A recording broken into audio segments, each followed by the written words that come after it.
Hello, chemistry students. Here is your teaching video for Chapter 3, Day 2 notes. We are going to finish up Chapter 3.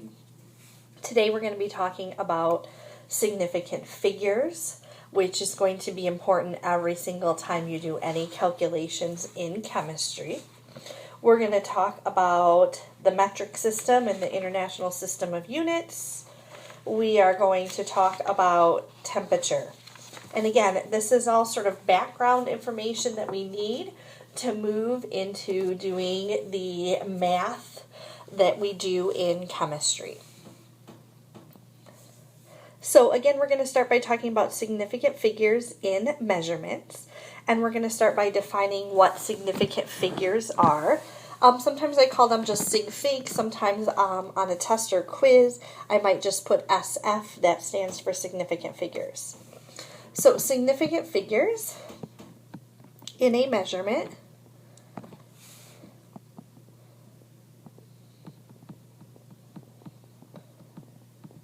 include all the digits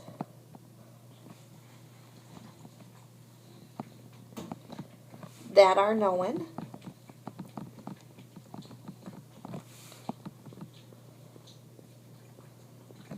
plus a last digit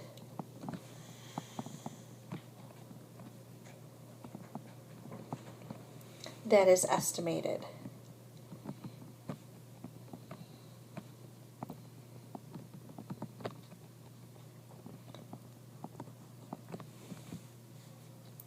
So what this means is when you are making a measurement in lab, you need to look at your instrument you're using, and you need to kind of look at what are the smallest marks that I can read for sure, because that would be what is known, right? Whatever the marks on it, that would be what's known. And then you have to estimate one more digit when you make your readings. Measurements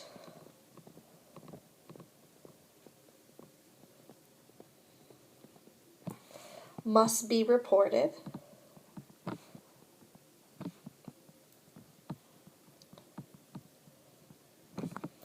to the correct number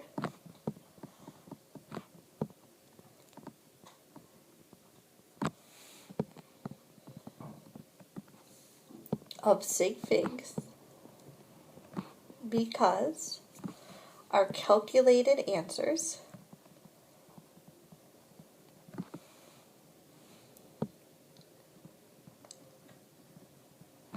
often depend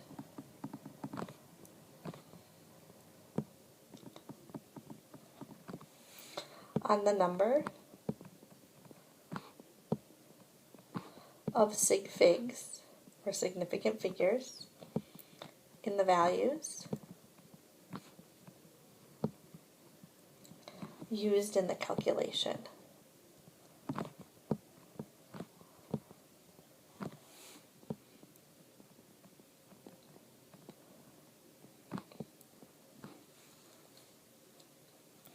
And part of what makes significant figures important is the fact that it tells you how good of an instrument was used. So significant figures depends on the instrument that's used to make the measurement.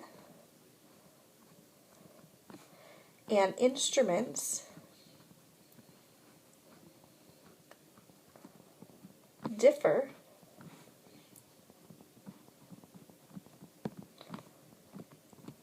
in the number of significant digits or figures that can be obtained from their use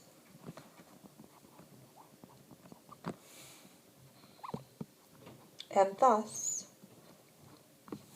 in the precision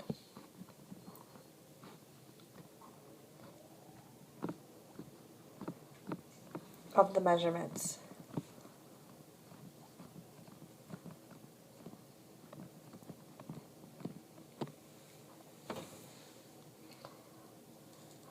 So a better instrument will have more significant figures when you make a measurement than a less high quality instrument. To kind of just try to give you like an example, an idea, we'll kind of play with a graduated cylinder. And if we say that this graduated cylinder has marks of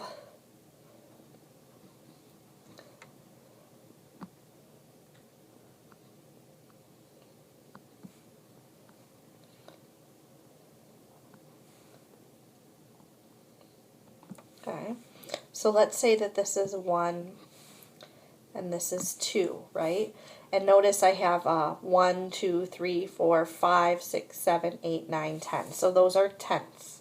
So let's say that my reading on a graduated cylinder would kind of be like this, is like this. How would I read this then?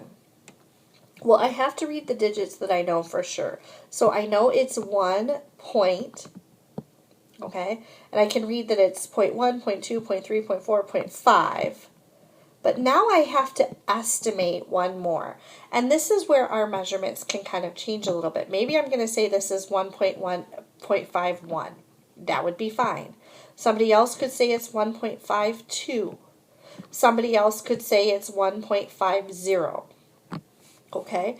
The key being that this last digit is estimated. Okay? So because our markings are in tenths, I have to make my reading to the hundredths place. And you have to do this every time you use an instrument. Okay? So that's what I mean. If I see lab results and I see a reading of this many milliliters versus a reading of this many milliliters, what this tells me is this instrument that was used in this lab is of higher quality, because the person could read the hundredths place for sure and estimated the thousandths place. This instrument, okay, they could read the tenths place for sure and they estimated the hundredths place. So this was a better instrument that was used in the lab because of the number of significant digits that are reported. Okay, so how do you determine whether a digit is a significant figure? Now,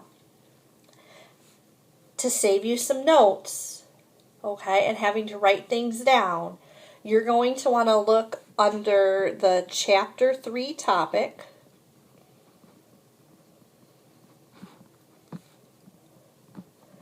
Okay. And you're going to look for the material that's called significant figures. There are 3 PDFs attached to that. And the one that's called Significant Figures from the White Book is the page that you're going to see right here. So this is called, okay, Significant Figures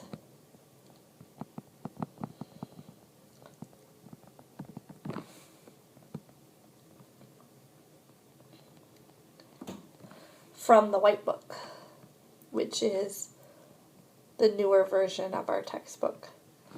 And it had this really nice page in it with all of the rules for significant figures in one spot. Okay, so it looks like this. If you have a printer, this is definitely something to print out. If you don't have a printer, you can pull it up, you could copy it onto your notes. Okay, so if I go a little fast through this, that's where you can find that information. Plus, you also could pause this video. Okay, so to determine whether a digit is a significant figure, you're going to apply these rules. And there are 6 rules. Okay? So determining significant figures and measurements, to determine whether a digit is in a measured value is significant, you need to apply the following rules. Rule number 1, every non-zero digit in a reported measurement is assumed to be significant. Okay, so these examples here, right, 24.7 meters, because none of those are 0, that's 3 significant digits or figures. Let me change my color here to something that's a little bit easier to see. Let's try this blue. Right, so the 2, the 4, and the 7 are all significant, so this has 3 significant figures. In this next one, the 7, the 4, the 3 are significant, so that's 3 significant figures, and same thing here. So, if I give you a couple of quick examples, if I have 12,189 meters, that would have 5 significant figures, because each number is significant because it's not 0. If I have 15 meters, that has 2 significant digits because they're not zeros. And if I have 12.32 meters, that has 4 significant figures. So rule 1 is probably the easiest rule. Basically, it says if the number isn't a 0, it's significant or it's important. Rule number 2. And most of these rules you're going to see have to deal with zeros. Rule number 2. Zeros appearing between non-zero digits are significant. So in this second example, the 7 and the 3 are significant because of rule number 1. Okay, that every non-zero is significant. The 2 zeros between them are significant because they're between the 7 and the 3, so this has 4 significant figures. In the second number, the 4, the 7, the 9 are significant because of rule number 1, and the 0 is significant because it's between numbers that aren't 0. Same thing here, the 1, the 5, the 3 are significant because of rule number 1, and because of rule number 2, this 0 in between is significant. So all of those have 4 significant figures. So if I look at 506 grams, that would have 3 significant figures. The 5 and the 6 are significant because of rule 1, the 0 because of rule 2. 12,008 kilometers. This would have 5 significant figures. The 1, the 2, the 8 because of rule 1, and the zeros between the 2 and the 8 because of rule 2. If I have 1320.006, the 1, the 3, the 2, the 6, those are significant because of rule 1. The zeros between the 2 and the 6 are significant because of rule 2. So we have 2, 4, 6, 7 significant figures in this number. So that's rule number 2. Rule number 3, leftmost zeros appearing in front of non-zero digits are not significant. They act as placeholders. By writing the measurements in scientific notation, you can eliminate such place-holding zeros. So what they're saying here is in this first number, the point or 0.0071, this only has 2 significant digits, the 7 and the 1. The rest of these are not significant because they're just holding the place. Same thing with this 0 in the 0.42, that has 2 significant digits. And same thing here, just the 2 9s are significant in this third number because the rest of them are placeholding. What your book is suggesting is these numbers would actually be better off written in scientific notation, because when we write something in scientific notation, remember there were 2 parts to this, right? This part here is called the exponent, the coefficient. When we write something in scientific notation, every number we write in the coefficient is significant. So what they're saying here is this eliminates the possible confusion because 7.1 clearly only has 2 significant digits. Okay, so that's kind of what they're saying here. If we look at a couple examples, additional examples, 0.0089 would have 2 significant digits, just the 8 and the 9. 0.42 would have 2 significant digits, just the 4 and the 2. and decimal 5 zeros and a 9. Only the 9 is significant there. It's just one significant digit because the rest of them are just placeholders. Okay, so that's rule number 3. Rule number 4. Zeros at the end of a number and to the right of a decimal point are always significant. So 43.00, because there's a decimal and the zeros are to the right of the decimal and at the end of the number, that has 4 significant figures. 1.010 has 4 significant figures. The ones are significant because of rule 1. The 0 between the two ones is significant because of rule 2. And now that 0 at the end, okay, this 0 here is significant because it's to the right and at the end of a number, so that makes it significant. Okay, so all 3 of those examples have 4 significant figures. So for examples, okay, 68.00 has 4 significant digits because those zeros are to the right and at the end of the number. Okay. 1.0120, the 1 and the 2 are significant because of rule number 1. This 0 in between is significant because of rule number 2. And then this 0 is significant, the last 0, because of rule number 4. So this has 6 significant figures. And 14.1, 2, 3, if I put 4 zeros after here, this would have 6 significant digits. Rule number 5.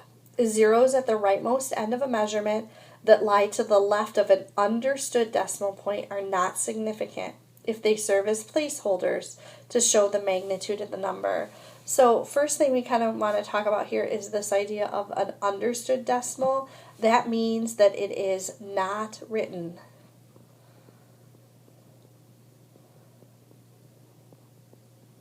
Okay. So 300, we know that there could be a decimal at the end, but it's not written, so that only has 1 significant digit. Those other zeros are just placeholders. 7,000 just has 1.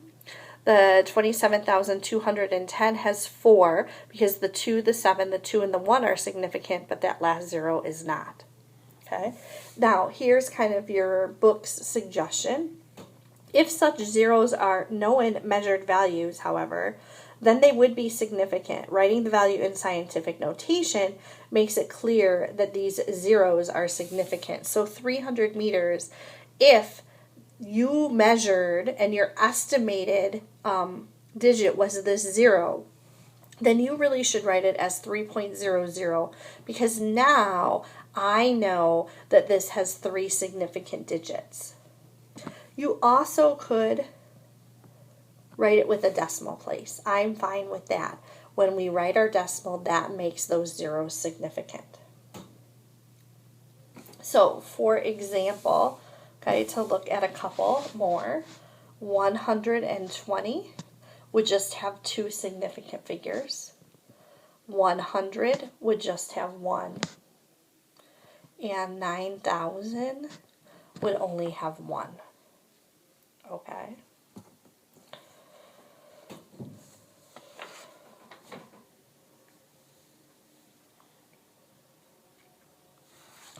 All right, rule number 6.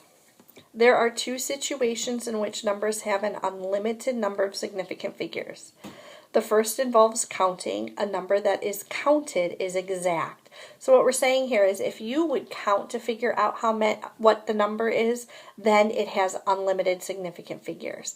So saying that there are 23 people in your classroom, to figure out there's 23 people, you would count them.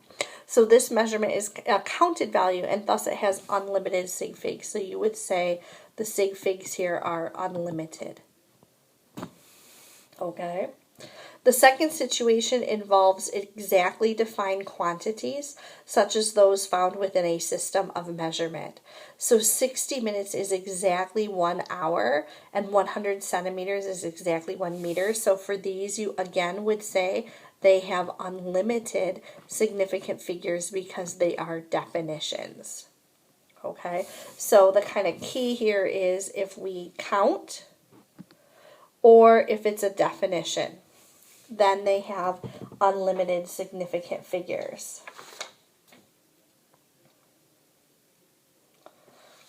So if we look at a couple more examples, and again, you maybe have some room on your outline to write it.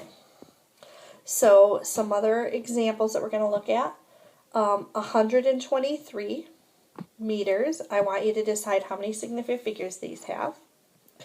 40,506 millimeters. 9.8000 times 10 to the 4th meters. 22 meter sticks.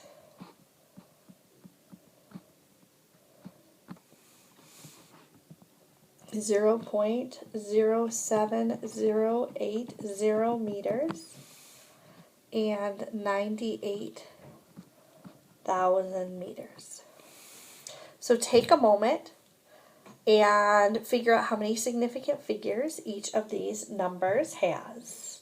And based on what rule, you might want to kind of mention at least what rule it is. If you need more time than what I give you, then you should just pause the video. So 123 meters.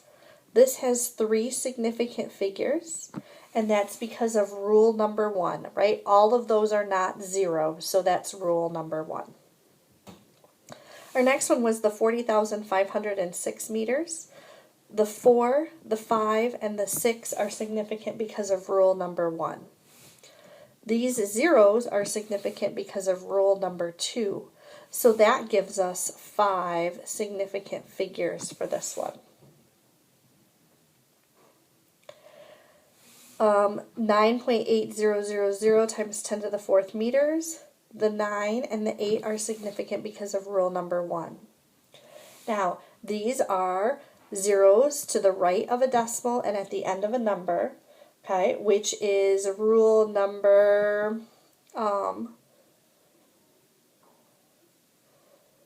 4. So that makes them significant. So this has 5 significant figures. All right, 22 meter sticks was our next one. This is unlimited. And it's unlimited because how would you figure out you had 22 meter sticks? You would count them. The 0.07080 meters, the 7 and the 8 are significant because of rule number 1. The 0 between them is significant because of rule number 2. Okay?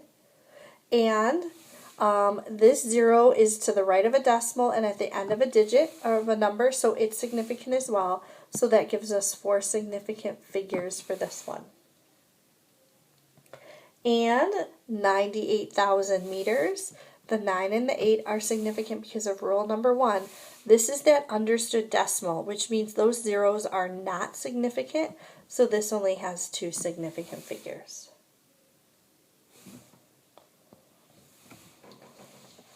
All right. Now that we know how to figure out how many significant figures a number has, how do we use this in calculations? Because we're in a chapter where we are going to be doing calculating. In terms of rounding, you're just going to decide how many significant figures the answer should have, and we're going to talk about how you'll figure that out depending upon what kind of math you do in just a minute.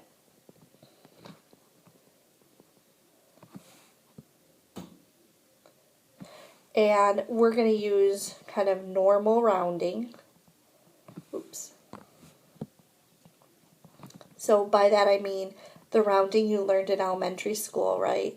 Which says if the next number is a 5 or more, I should increase the number. And if it's a 4 or less, I leave it alone. Okay? So we're not changing any of the rules you follow when you round. So rounding depends on the given measurements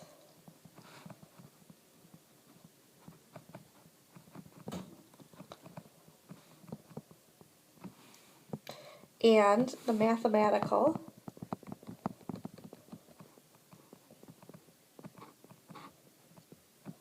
process used to get the answer. So there are rules for when you add and subtract, and then there are rules for when you multiply and divide. We're going to start with the addition and subtraction rules. So for addition and subtraction, your answer should be rounded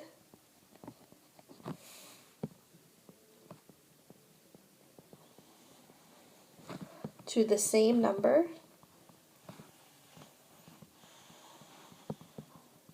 of decimal places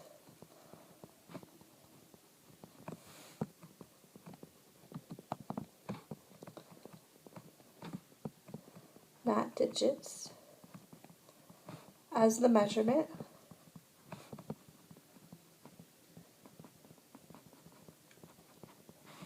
with the least number of decimal places.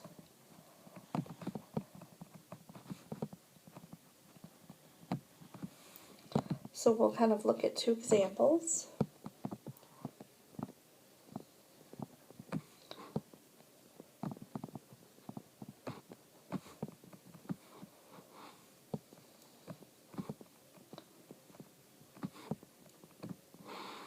So we're going to add these numbers, and I already put them in a calculator. So this is what your calculator gives you. But now we have to decide about significant digits. So this first number, our last significant digit is at the second decimal place, right? The hundredths place. Here it's in the tenths. Here it's in the hundredths. Because my middle number, its last significant digit is in the tenths place, that means I have to round my answer to the tenths place. So with the correct number of significant figures, I would have to say that this answer is 369.8 meters. If I put 0.76, that would be wrong in terms of significant digits. So you have to round these to the correct number of significant figures. The second example is going to be subtraction.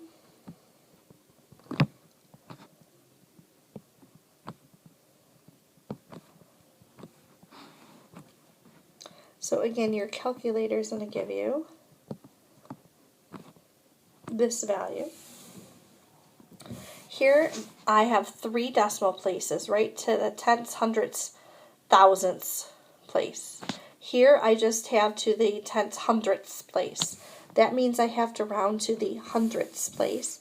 And so I have to correctly report this as 26.29 meters. Okay, we don't do addition and subtraction as often as we multiply and divide in chemistry class. So those rules are important, but these are the ones you're going to follow more often. When you're doing multiplication and division, you need to round the answer to the same number of significant figures as the measurement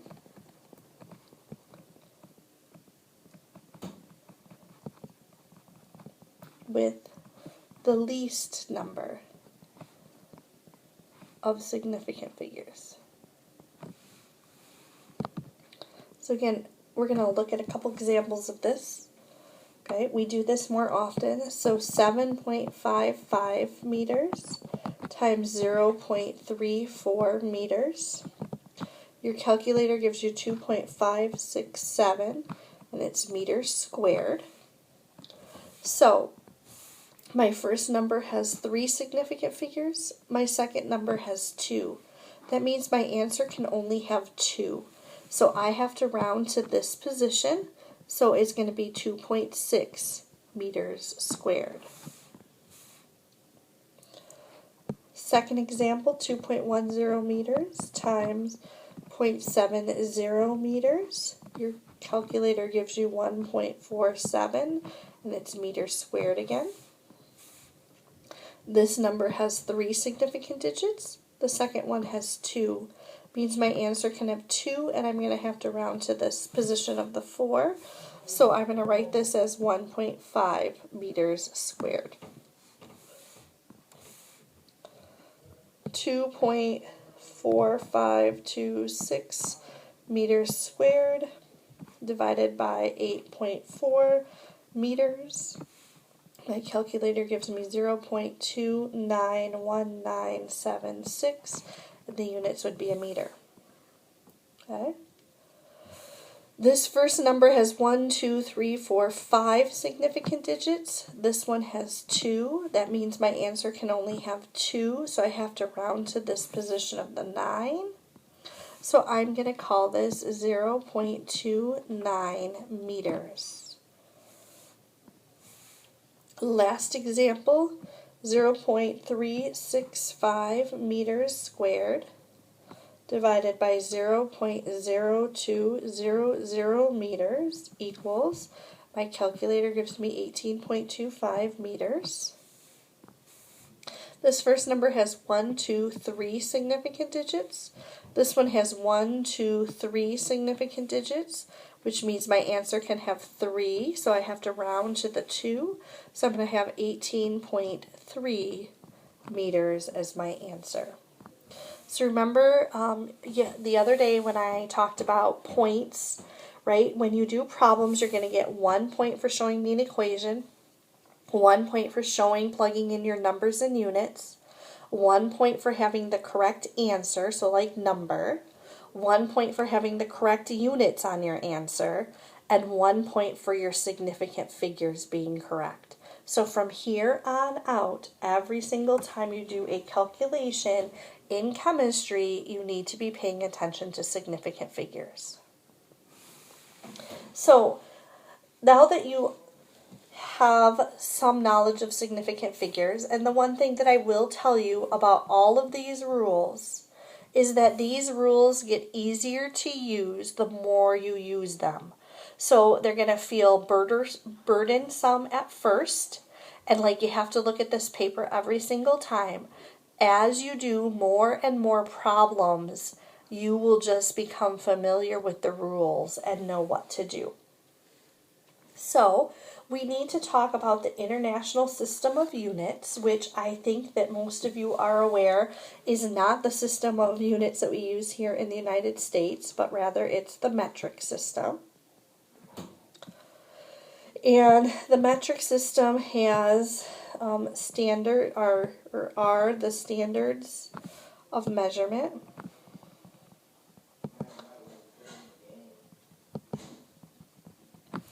Used in science,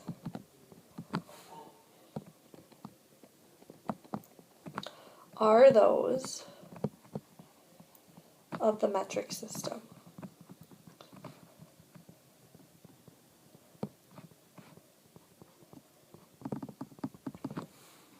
Now, why is it that pretty much everyone else in the world besides the United States uses the metric system? Okay, the metric system is important because of its simplicity and ease of use. And what makes it simple and easy to use is the fact that all metric units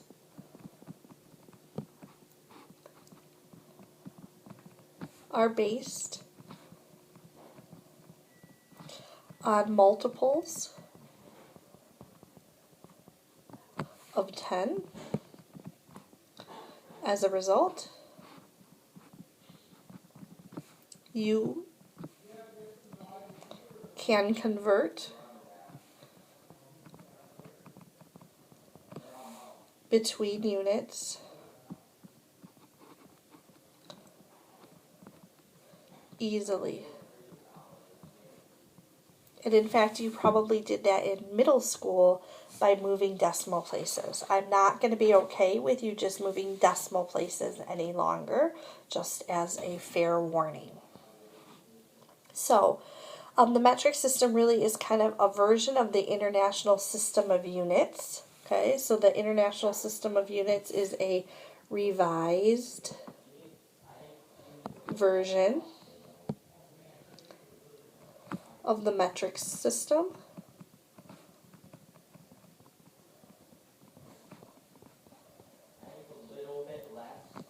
And the International System of Units has 7 base units.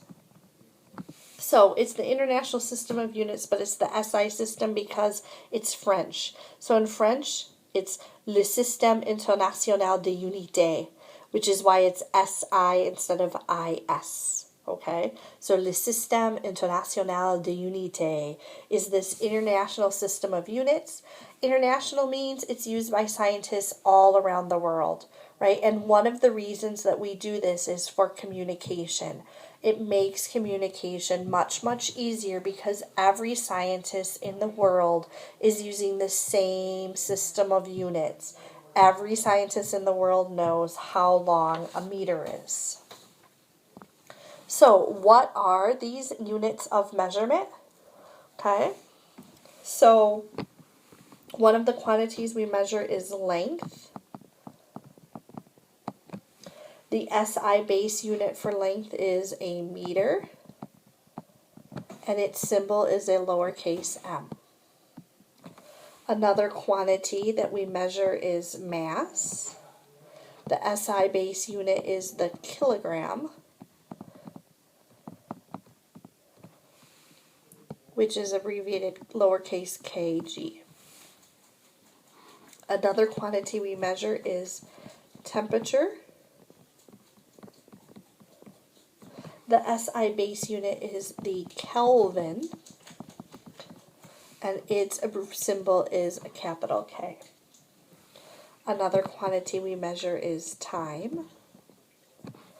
The SI base unit is a second, and the symbol is an S. I usually use a cursive S because a capital cursive S and a lowercase cursive S look different, right? If you're not sure, a capital cursive S is made like that, okay?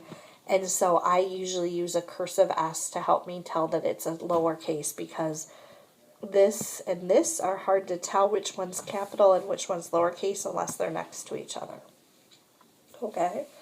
Another quantity, remember there were 7 of these, is amount of substance. And this is one that you're going to become quite familiar with, which is the mole. And its abbreviation is an MOL. Remember way back when we abbreviated molecule, I made you abbreviate molecule MOLC? That was because I knew that the abbreviation for the mole was MOL. Another one is luminous intensity, which is basically like how bright something is. The SI base unit is a candela, and that's abbreviated with the lowercase c and d. And lastly, right, there were 7, is electric current.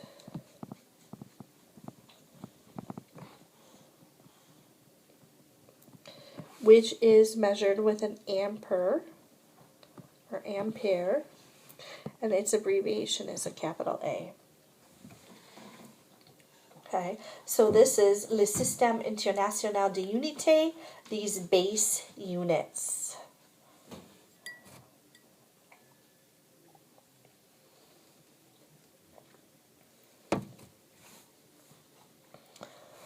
So, metric system chart. You'll notice that I purposely am doing this up and down because I don't want you just moving decimal places anymore.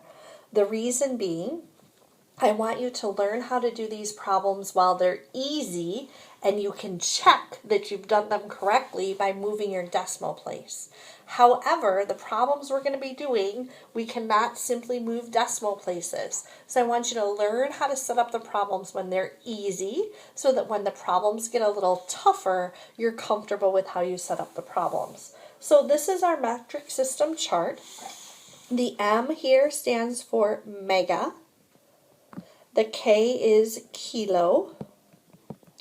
The H is hecto. The D, C, D, K, and I give you both because it really depends upon the system, but this is deca.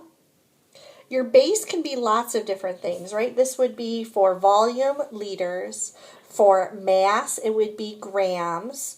For length, it would be meters. For time, it would be seconds, right? So this base is base because it depends on what you're measuring, what quantity, to know what unit it is. D is deci. C is centi. M is milli. Probably we're pretty familiar with most of those. This little funny letter here is micro. This is the Greek lowercase letter. I think it's nu. It looks like kind of a U. N is nano. And P is pico. Okay, now these lines that I have, the dashes in between, those are important because remember, the metric system is based on factors of 10. So there are a couple units that are factors of 10 between mega and kilo that we don't routinely use. So that's why there's two lines there. So we have some rules for equalities. So it's kind of when we're going to look at like how much is equal to how much. For me, I always want you to make the larger unit equal to 1. So large, here's where our metric system is large. Here's where our metric system is small. Okay? Then, to figure out how many of the other one there are, you're going to count the number of times you move and write a 1 with that many zeros.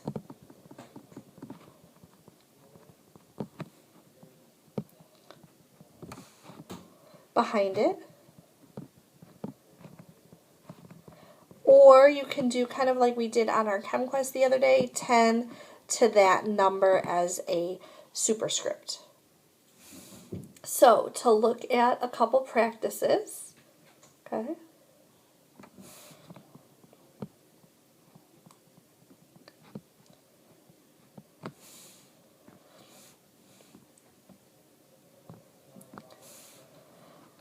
We want to know about a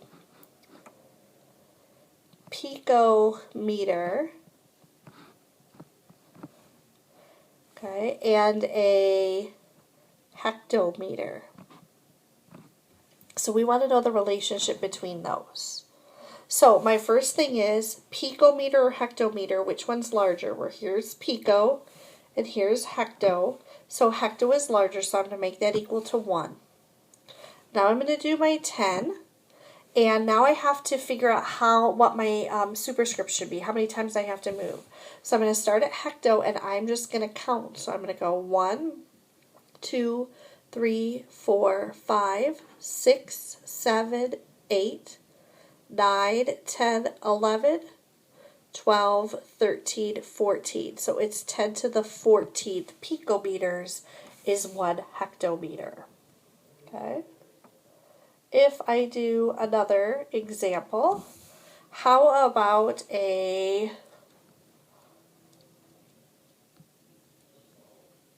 microliter and a kiloliter?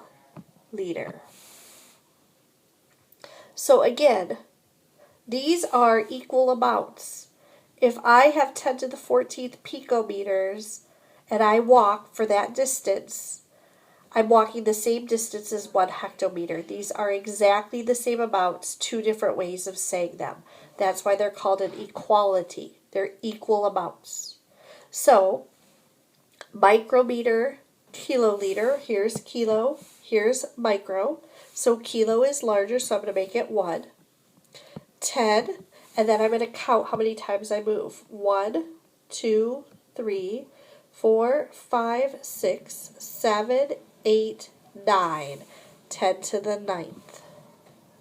All right, let's try one more. Let's do a, we did length and volume. Let's do time. So let's do a decisecond and a nanosecond. So here's deci, here's nano. So deci's larger, so I'm going to make it 1, 10, 2, and then I'm going to count. So 1, 2, 3, 4, 5, 6, 7, 8. 10 to the 8th. Okay, so hopefully that helps. We're going to use this when we move into Chapter 4 and we start to do some calculations. So, wrapping up today, we want to talk a little bit about temperature. We're going to start with a definition of temperature, which is a measure of how hot or cold an object is.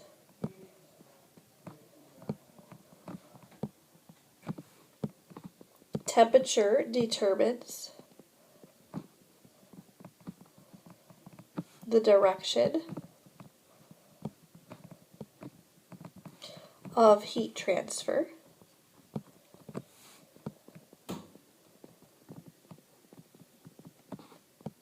Heat always moves from a higher temperature to a lower temperature. So you're familiar with that because probably most of you, when you were a little kid, might have gone outside in the winter and played in the snow. And when you came inside, if you had a really kind parent or grandparent, they might have made you some hot chocolate. The first thing probably you would often do is wrap your hands around that hot chocolate glass when you got it because your hands were cold. And doing that, your hands warmed up. Why? Because the heat from the hot chocolate and the cup was moving to your hands and warming them up. The other thing then, here's a fun one. You can correct your parents if you would like. Be careful, don't get yourself in trouble. But probably at some point, right, somebody has said, close the door on a cold and windy day because they don't want you to let the cold in. Well, you're not letting the cold in, right?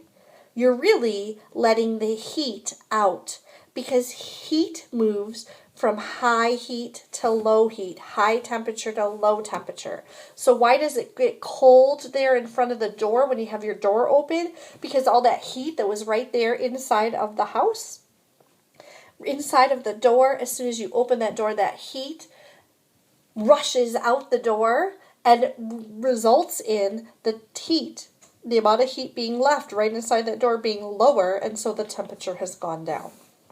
So you could correct your parents if you'd like on that. Okay. As we talk about temperature, okay, scientists commonly use two equivalent, that means equal, units of temperature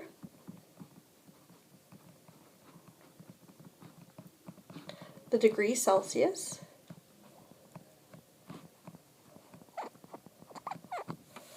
and the Kelvin. Notice we're not talking about Fahrenheit because Crazy Americans were the ones that use Fahrenheit. Okay? So these temperature scales, the Celsius scale is the part of the metric system.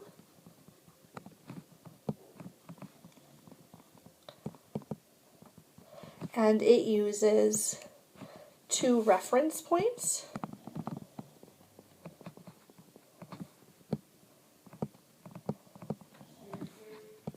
The freezing point of water, which hopefully you know is 0 degrees Celsius, and the boiling point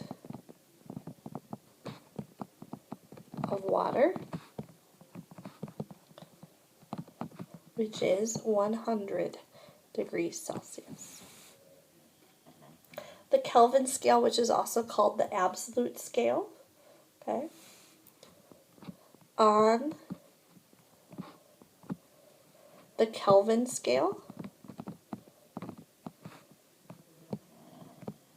the freezing point of water is equal to 273.15 Kelvin, and the boiling point of water is equal to 373.15 Kelvin.